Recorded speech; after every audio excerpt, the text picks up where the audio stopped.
салом тамошобинони гиромӣ, хулосаи хабарҳои муҳими 24 октябри тоҷикистонро аз пойгоҳи хабарии бомдод бароятон пешкаш мекунем. шурӯъ мекунем аз як нигоҳи кӯтоҳ ба сархати хабари муҳими рӯз дар ин барнома. дар бишкек боз митинги эътирозӣ, ин дафъа ба зидди ба Ӯзбекистон додани обанбори Кампиробод.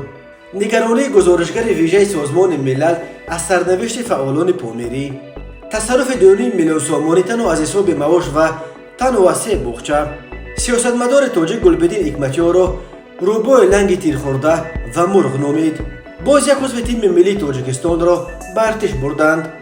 вазорати мудофиа нақшаи давлати тирамоҳӣ аллакай 62% иҷро шудааст.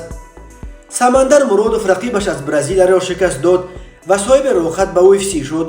Темур Раимов дар Гранд Салами Абу-Забӣ сазовори нишони биринҷӣ шуд.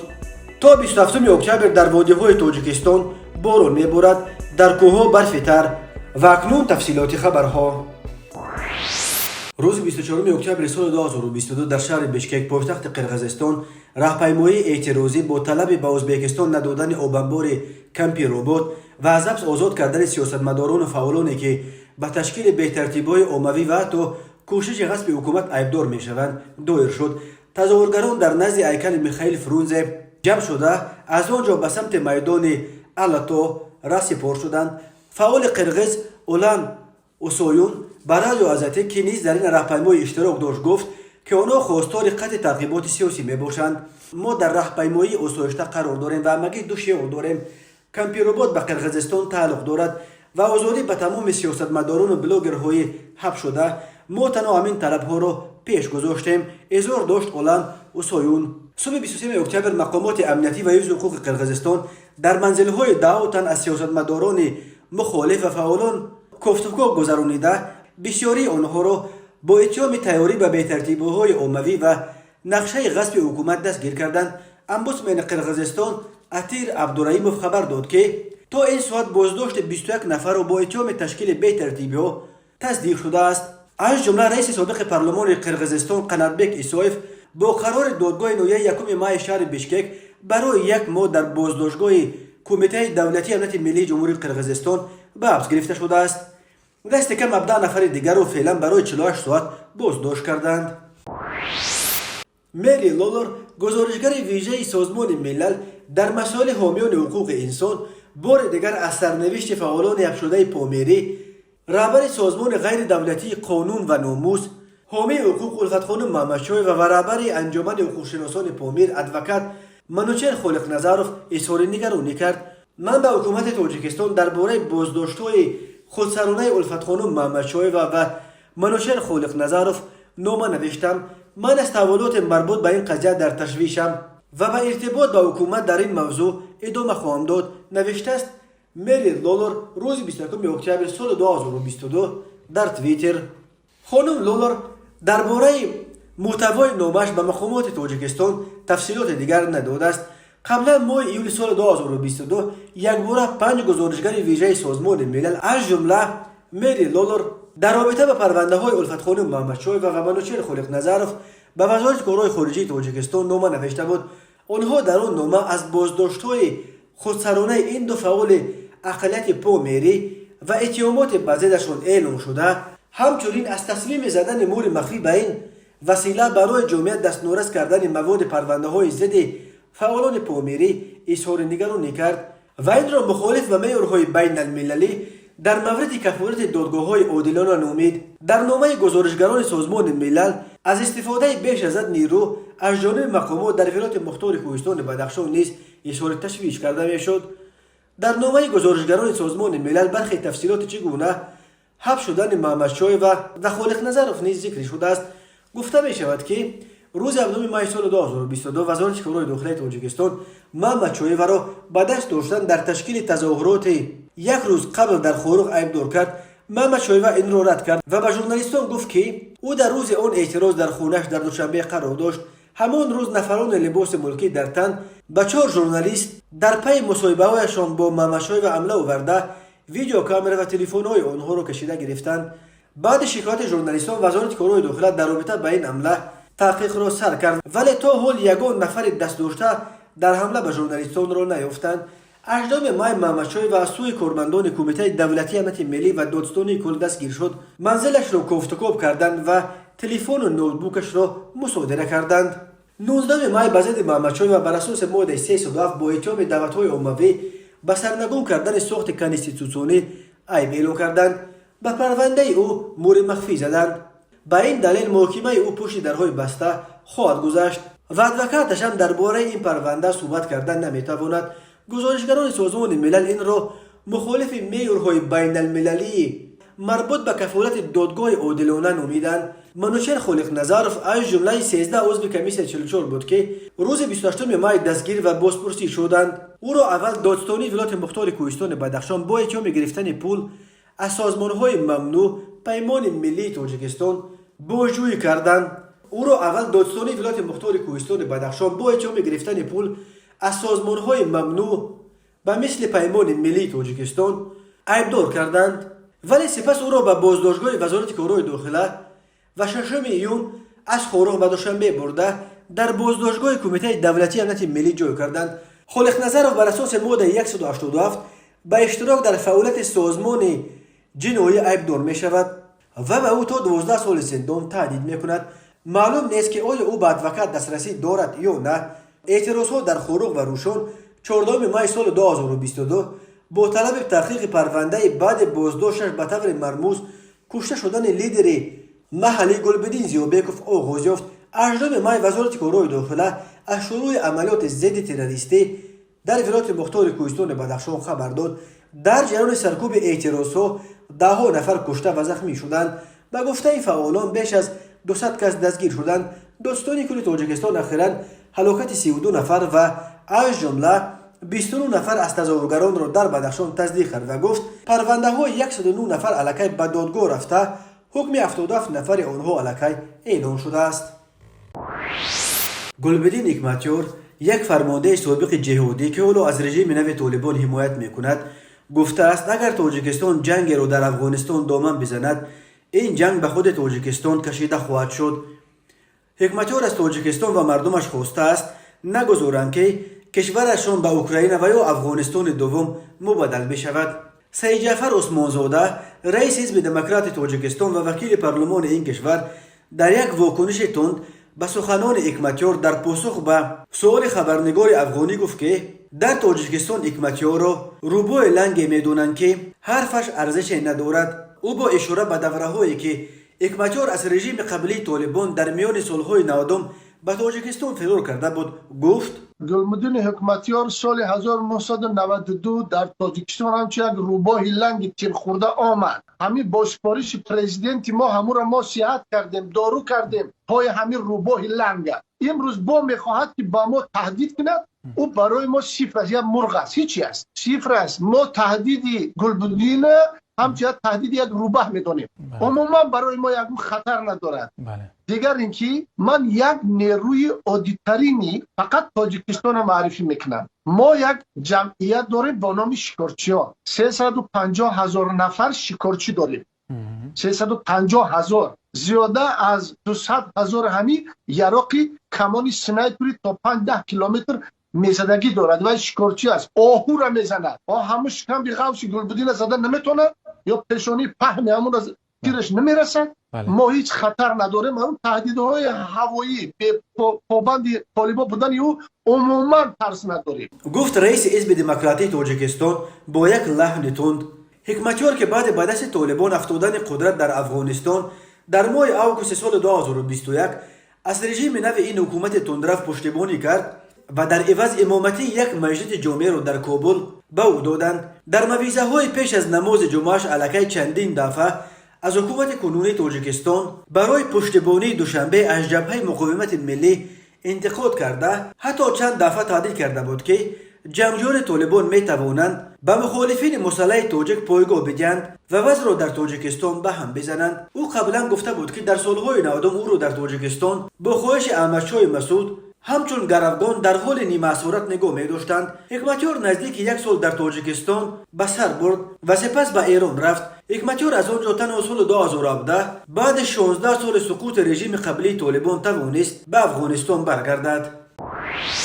агентии мубориза бо коррупсияи тоҷикистон рӯзи 24 октябри соли 2022 хабар дод ки кормандони ин неҳод танҳо дар 3 боғчаи кӯдакони шаҳри Роғун ва танҳо аз ҳисоби фонди маош тасарруфи беш аз 2 миллион сомонӣ ё тақрибан $250,000 маблағҳои давлатиро ошкор карданд. маркази матбуоти агентӣ дар иттилоияи кӯтоҳи хабар дод ки тасарруфи ин маблағҳои ҳангуфт ҳангоми тафтиши шуъбаи амонатбонк дар шаҳри Роғун ошкор карда шуд. дар асоси нақшаи тафтишу санҷишҳои молиявии агентӣ барои солҳои 2021-2022 филиали амонатбонк дар шаҳри Роғун мавриди санҷиши молиявӣ қарор дода шуд.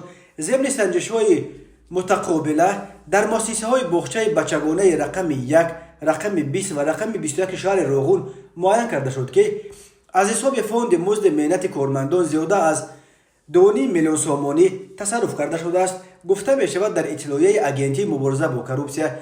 тафсилоти дигаре дар ин бора оварда нашудааст. инам гуфта нашудааст ки оё ягон кас барои тасарруфи ин маблағҳои бузург боздошт шудааст ё на. агентии мубориза бо коррупсия танҳо хабар додааст ки вобаста ба ҳолати мазкур маводҳои санҷишии молиявӣ барои қабули қарори қонун ба сохторҳои дахлдори агентӣ пешниҳод гардида мавриди баррасӣ қарор дорад. вазорати маориф ва илми тоҷикистон ҳамеша аз ҷониби агентии мубориза бо коррупсия дар радифи соҳаи аз ҳама фасодзадаи ҷумҳурӣ ном бурда мешавад. корафтодагон мегӯянд бахусус ҳангоми муроҷиат ба муассисаҳои таълимии чун кӯдакистон ва боғчаҳои кӯдакона дучори ҳолатҳои фаровони коррупсия мешаванд. ҳуҷумкунандаи қаҳрамони кунунии футболи тоҷикистон истиқлол душанбе ва узви тими миллии тоҷикистон Парвиз Боқӣ Охуновро ба хидмати ҳарбӣ бурданд. дар ин бора рӯзи 22 октябри соли 2022 Спортиҷи пойгоҳи хабарҳои варзишии тоҷикистон хабар дод. ин бозигар дар мавсими имсола дар мусобиқоти қаҳрамонӣ дигар иштирок намекунад ва рафт то ки қарзаш ба ватан бисупорад. гуфта мешавад дар гузориш Парвиз Боқӣ Охунов 24 сол дорад. ӯ соли 2021 дар ҳайати Хоҷанд ва соли гузашта дар ҳайати хатлон бозӣ карда тобистони соли 2022 ба дастаи Истиқлол гузашт. қарордоди ӯ бо чемпиони Тоҷикистон то 31 декабри соли 2024 баста шудааст. ҳамагӣ чанд рӯз пеш Парвиз Боқӣ Охунов баъди пирӯзӣ дар ҳайати тими миллӣ дар ҷоми подшоҳии 2022 аз Таиланд баргашта буд. ин ягона мавриди ҷалби варзишгарони шинохта аз ҷумла футболбозон бо шумули аъзои тими миллӣ ба сафи артиш нест. дар мавсими баҳорӣ моҳи майи соли 2022 Далер Баротов дарвозабони он вақти асосии Хоҷанд ва узви тими миллиро ба артиш бурданд. ӯ дар як қисми ҳарбӣ дар ноҳияи Спитамен хидмат мекунад. моҳи апрели соли 2022 дарвозабони дигари Хоҷанд ва тими миллӣ Шорух Қирғизбоев низ аз комиссарияти ҳарбӣ даъватнома омад, вале ӯро ин наҷот дод ки ӯ ҳанӯз дар донишгоҳ таҳсил мекард ва ҳуҷҷати донишҷӯӣ дошт. Спортиҷи ёдовар шудааст ки соли гузашта узви тими наврасони Тоҷикистон Асадбек Ҷурабековро ба хидмат бурданд. ҳамин тавр Фаридун Диқонов аз Истарафшан ва Парвиз Ализода боз як ситораи ҷавони Хоҷандро бо аблава ба артиш бурданд. чунин ба назар мерасад ки комиссарияти ҳарбии Хоҷанд ба ҷалби варзишгарони шинохта ба хидмати ҳарбӣ азму талош ва алоқаи вижаи нишон медиҳад, чунки аксари футболбозони ба артиш бурдааш аз дастаи Хоҷанд мебошанд. бисёриҳо аз чунин азму талоши комиссариятҳои ҳарбӣ барои ба артиш бурдани варзишгарони шинохта интиқод мекунанд ва мегӯянд ки ин на фақат дастаҳои алоҳида балки тимҳои миллии Тоҷикистонро низ заиф мегардонад. ба назари мухлисон дар шароите ки дар Тоҷикистон сулҳу собот ва оромӣ ҳукмфармост ва кишвар дар ҳолати ҷанг бо ягон кишвари дигаре қарор надорад, комиссариятҳои ҳарбӣ метавонистанд нақшаи даъватро бидуни чунин зарбаҳои ҷонкоҳ ба манфиатҳои арзиши миллӣ ҳам иҷро кунанд. даъвати тирамоҳӣ ба сафи қувваҳои мусаллаҳи Тоҷикистон аз 1 октябр оғоз ёфта то 30 ноябр давом мекунад. вазорати мудофиа ахиран хабар дод ки дар 20 рӯзи аввал нақшаи даъват 62% иҷро шудааст. тамошобинони азиз, ёдовар мешавем хулосаи муҳимтарин ахбори Тоҷикистонро аз пойгоҳи хабарии Бомдод тамошо доред. барномаро идома медиҳем. маркази матбуоти вазорати мудофиаи Тоҷикистон хабар дод ки дар 20 рӯзи аввали даъвати тирамоҳӣ ба сафи қувваҳои мусаллаҳи ҷумҳурӣ нақшаи даъват аллагай 62% иҷро шудааст. барои муқоиса дар 20 рӯзи аввали даъвати баҳорӣ нақшаи даъват ҳамагӣ 50% иҷро шуда буд. در دوام 20 روز جریان این معرکه‌های مهم سیاسی کمیسیه‌های دعوتی شهر و نویه‌های توبه جمهوری باشند اجرای نقشه را به 70% برابر نمودند. به همین ترتیب دعوت و گسیل سربازان آینده وطن در شهر دوشنبه 67%، در ولایت ختلون 63%، در ولایت سوخت باشد 50% را تشکیل می‌دهد. عموما از سانحه یکم تا 20 اکتبر سال 2022 در مجموع زیادتر از 20 شهر و نویه‌های جمهوری علاقه نقشه دعوت جوان پسران را به صف قوه‌های مسلح جمهوری تاجیکستان 100% اجرا نمودند. گفته می شود در اطلاعیه وزارت مدافعه وزارت شهر و نویه‌های را که نقشه دعوت را اجرا کردند این دفعه نام به نام ذکر کرده است. قبلا گزارش شده بود که ولایت مختار کوهستان بدخشان و 5 نویه وادی رشت علاقه در روز اول دعوت تیرماهی 1 اکتبر سال 2022 از اجرای نقشه دعوت گزارش دادند. بعد دهه اول درباره اجرای نقشه در شهر ایسار و نویه‌های دنغره و بخش از ولایت ختلان خبر آمده بود. دعوت به صف قوه‌های مسلح تاجیکستان هر سال 2 مرتبه در بهار از 1 اپریل تا 31 می و تیرماه از 1 اکتبر تا 30 نوامبر دوام می‌کند. هر موسم دعوت به ارتش در تاجیکستان همراه با شکایت‌ها از ابلاغ یا احاطه‌گیری جریان می‌گیرد. ابلاغ یک شیوه اصلا غیر قانونی است که کارمندان کمیساریات‌های حربی و مقامات محلی جوانان سن و سال دعوتی را در کوچه بازارها دستگیر کرده به خدمت می‌فرستند. در بسیار موارد خویش و دبار جوانان ابلاغ شده تنها بعد چند روز خبر می‌یابند که نزدیکان گم شدهشان را به ارتش بردند. فعالان جامعه شهروندی از رهبران تاجیکستان چندین بار دعوت کرده بودند که به این تجربه ابلاغ که آبروی دولت را می‌ریزاند نقطه گذارند.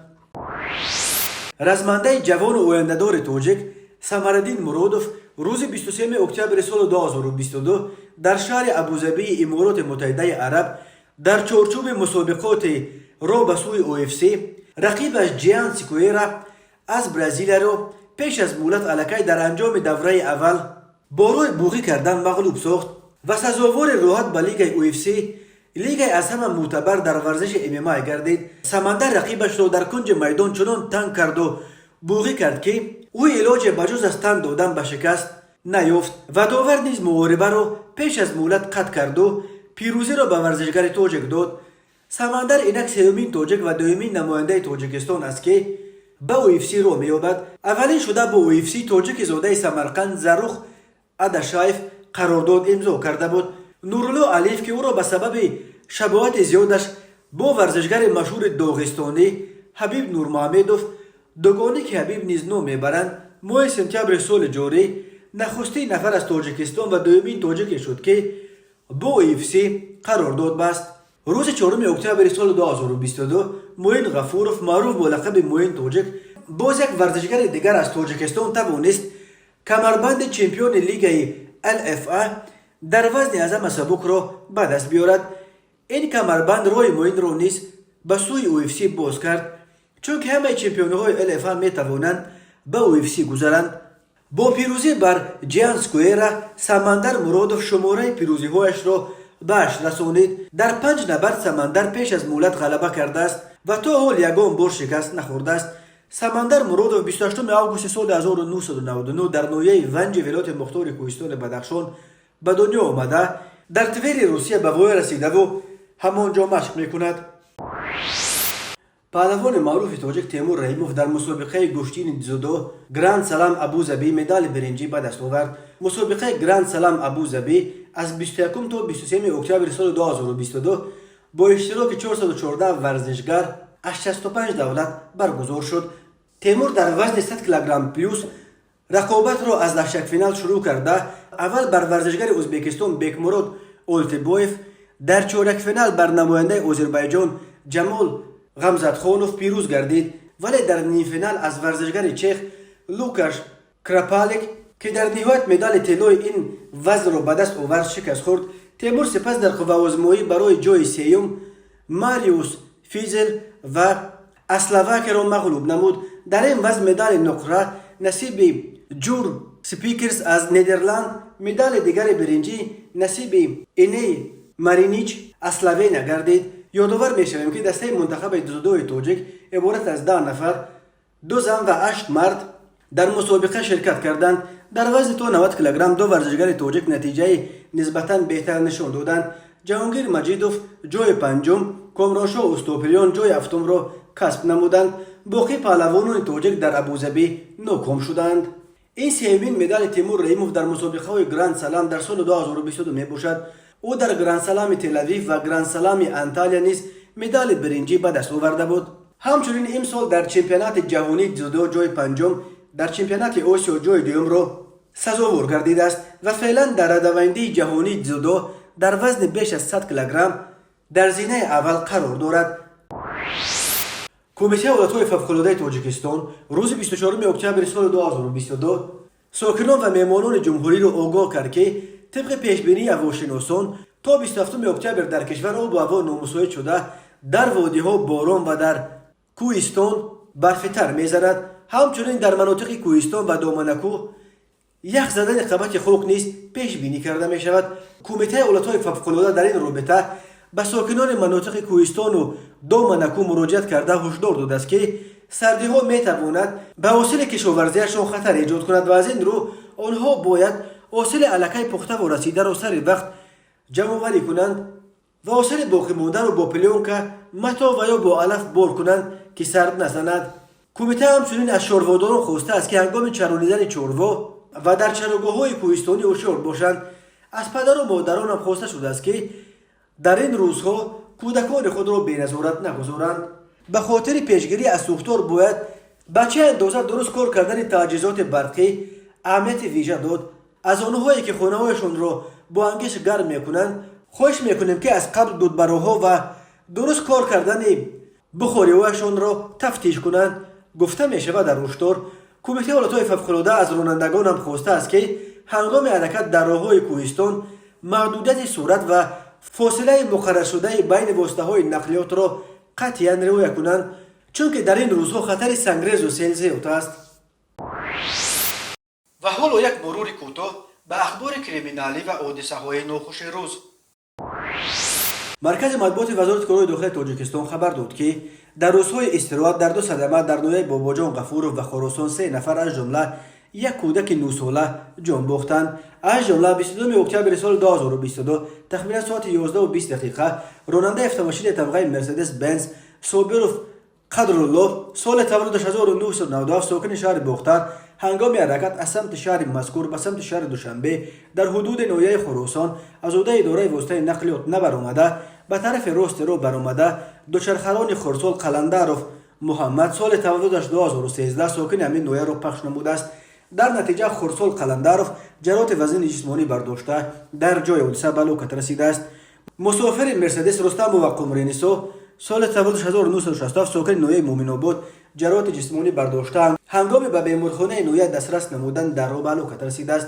همچنین روز 23 اکتبر سال 2022 تخمین ساعت 14:40 راننده автомاشین طبقه اوپل استرا اتویف رستمبوی سال تولدش 1978 ساکن ناحیه باباجان غفورov هنگام حرکت در راه ماشینگرد داخلی ناحیه مذکور از عهده اداره واسطه نقلیات نبرآمده پیادهگر پولادوف پولوجان سال تولدش 1961 ساکن همین ناحیه را پخش نموده است. در نتیجه پیادهگر هنگام حرکت در راه ماشینگرد داخلی ناحیه مذکور از عهده اداره واسطه نقلیات نبرآمده پیادهگر پولادوف پولوجان سال تولدش 1961 ساکن همین ناحیه را پخش نموده است. در نتیجه پیادهگر پولاتوف جراحت جسمانی برداشته در بیمارخانه به هلاکت رسیده است.